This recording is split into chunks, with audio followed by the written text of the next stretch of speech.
Bonjour à tous et bienvenue dans cette nouvelle vidéo. Aujourd'hui, je suis très content de vous présenter vraiment une montre magnifique qu'on m'a prêtée pour pouvoir vous la présenter. C'est une montre pour le moment que j'ai vue qu'en photo. Je vais vraiment la découvrir en vrai avec vous.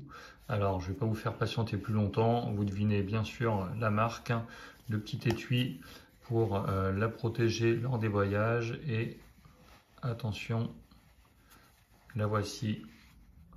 La voilà. Donc c'est une Rolex Yachtmeister 40 mm. Alors vous reconnaissez, je pense, le métal. C'est pas de l'acier, c'est bien de l'or. C'est de l'or Ever Rose, donc de l'or rose. Et c'est le modèle caractéristique avec le bracelet dit Oyster Flex. Alors on va regarder ça d'un petit peu plus près. Alors, tac, on a la boucle caractéristique de la majorité des modèles Rolex, pas tous, mais la plupart. Alors ça pèse son poids, on va mesurer ça dans quelques instants, mais voyons d'un petit peu plus près. Voilà. C'est quand même très joli.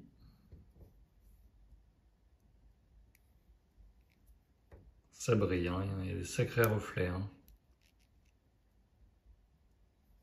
Il est en très bon état. Alors, concernant les caractéristiques techniques de la montre, on est sur un boîtier, donc Oyster en 40 mm, en or Ever Rose, donc c'est l'or rose fabriqué par Rolex. Euh, on est sur de l'or 18 carats, on a une lunette bidirectionnelle,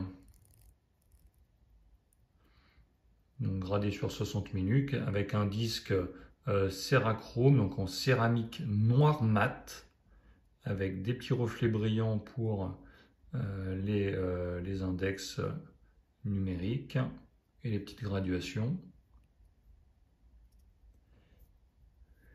Une couronne de remontoir vissée, étanche bien évidemment. Une glace saphir résistant aux rayures. La loupe cyclope qu'on retrouve sur pas mal de modèles de Rolex, comme par exemple la Datejust, la Day-Date, etc.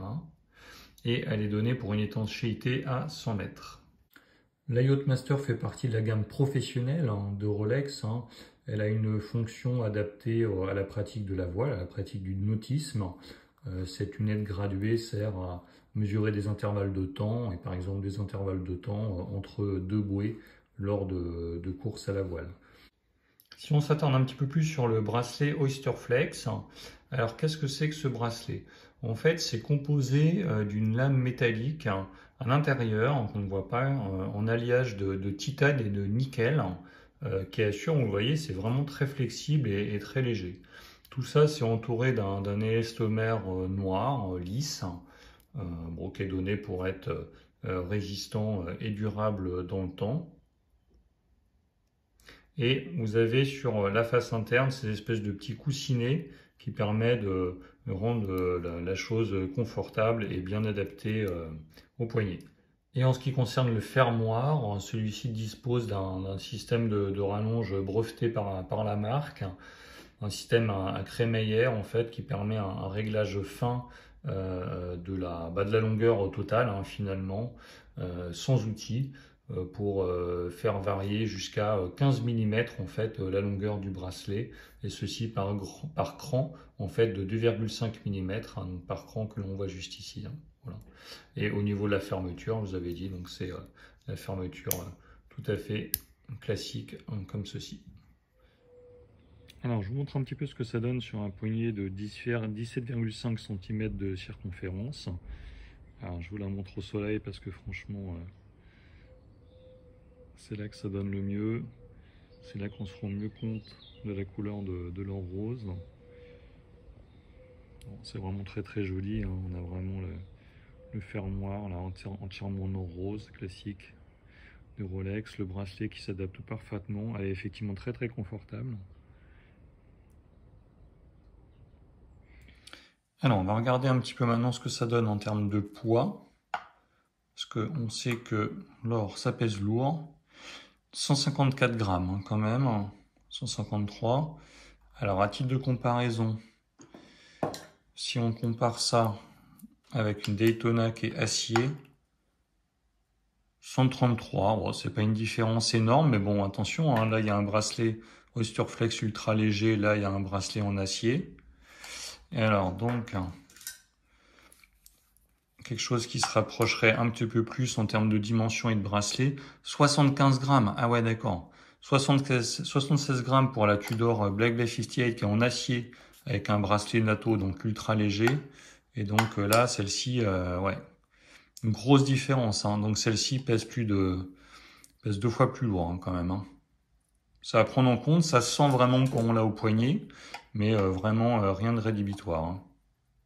On va regarder d'un petit peu plus près les détails de la montre. J'en profite pour la mettre à l'heure. Voilà.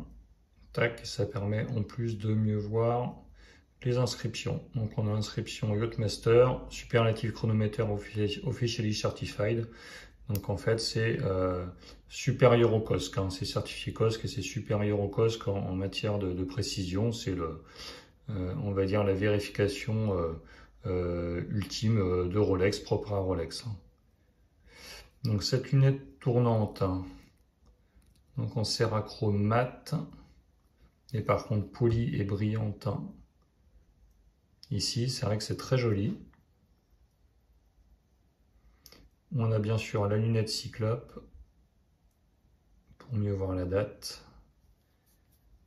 Les aiguilles Mercedes pour l'aiguille des heures, classique. Bon, voilà. Qu'est-ce que je peux vous montrer d'autre? On a le fond de boîtier, vissé, Oyster, classique. On voit pas le mécanisme comme d'habitude.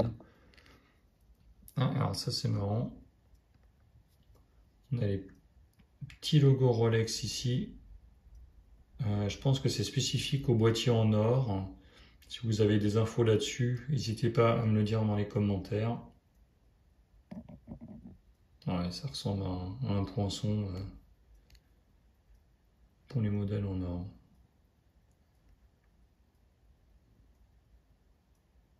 Ah oui, c'est ça. On a Aurifer AU750. Bon, c'est la qualité de l'or. Alors, on va voir un petit peu ce que ça donne dans l'obscurité. Et là, on voit clairement tout de suite les index qui se teintent en bleu, les index qui sont teintés imprégnés de superluminova. Et donc là, on a vraiment une lisibilité parfaite hein, dans l'obscurité. En fait, ce qu'on voit là au pourtour, c'est le reflet au niveau du réo. Ça flash tellement que ça reflète quand on regarde de face. C'est assez impressionnant, hein. C'est vraiment très très beau. Alors, comment elle se situe en fait ces Yachtmaster dans la gamme Rolex? Il faut savoir qu'il y a la Yachtmaster et la Yachtmaster 2. La Yachtmaster 2, c'est une montre avec qui se reconnaît avec une lunette en cérachrome bleu caractéristique et qui a une complication vraiment particulière qui s'appelle un compte à rebours programmable à mémoire mécanique et synchronisation au vol, un stop seconde pour mise à l'heure précise. Bon, c'est une montre qui est assez mal aimée, on va dire, des collectionneurs, probablement à tort. Je pense qu'elle reviendra en force un jour ou l'autre parce que c'est quand même bon, une montre qui est un peu chargée au niveau de son cadran, certes, hein, mais tout sert hein, là-dedans. C'est pas pour rien qu'il y a tout ça. Bon, moi, je trouve que ça reste quand même une montre intéressante. Ça, c'est pour un Yachtmaster 2. Ensuite, vous avez toute la gamme Yachtmaster classique 1. Et donc dans celle-ci, vous avez plusieurs tailles. Vous avez 37, 40 et 42. Dans la 42 mm, la nouveauté de cette année à Watch Wonder, c'était la version Titan. Titan RLX, qui est vraiment très jolie, très légère. En 42 mm, vous la trouvez également en or gris et en or jaune. En ce qui concerne la taille 40 mm que l'on a ici, il y a plusieurs configurations. Vous avez un modèle dit en Rollecium, qui est une combinaison d'acier Auster Steel et de platine. Vraiment un joli modèle, avec un cadran qui peut être gris aiguille bleue ou alors un cadran bleu. Et ensuite vous avez également donc un modèle en Rollesor, donc mélange d'Oyster Steel et d'or jaune. Et vous avez ensuite le modèle que l'on a ici en or Ever Rose avec le bracelet Oyster Flex. Bracelet Oyster Flex que l'on retrouve dans peu de modèles de la gamme, hein. Globalement, à ma connaissance, on le trouve que par ailleurs dans la gamme Daytona en or gris ou or jaune. Et enfin, pour finir, vous avez une Yachtmaster 1 en 37 mm avec le même type de configuration que la 40, à savoir le Rolecium, l'or Ever Rose avec le bracelet Oyster Flex ou alors le Rolesor Ever Rose qui est un mélange d'acier et d'or rose et non pas d'or jaune comme j'ai dit juste avant. Actuellement, en juin 2023, prix catalogue pour cette configuration-là, on est à 28 600 €. C'est déjà plus de 3 000 € que ce que mon ami propriétaire a payé il y a de ça même pas 2 ans, hein. Le modèle moins cher de la gamme, c'est la Yachtmaster 37 mm en Oyster Steel, c'est difficile à dire, hein, et platine, 11 400 €. La nouveauté 2023, la Yachtmaster 42 en titane RLX, elle est affichée 13 900 €. La plus chère de la gamme Yachtmaster 1, c'est la 42 mm en or gris notamment, avec un inédit cadran dit œil de faucon, qui est très joli. Alors par contre, il n'y a aucune information sur le site Rolex sur le matériau de ce cadran œil de faucon, hein. Au début, j'avais l'impression que c'était un cadran en météorite, mais pas du tout. Bon, si vous avez des infos, n'hésitez pas à le dire dans les commentaires. Si jamais c'est la Yachtmaster 2 qui vous intéresse, elle commence en acier à 18 450 € tout de même. C'est beaucoup plus qu'il y a quelques années. Et enfin, au sommet de la chaîne alimentaire, on a la version 44 mm entièrement en or jaune à 43 100 €. Au total, qu'est-ce que je peux vous dire sur la montre? Évidemment, bon, je vais être cash, hein, moi je la trouve vraiment très très très belle, hein. C'est la première fois, une fois de plus, que je la vois en vrai.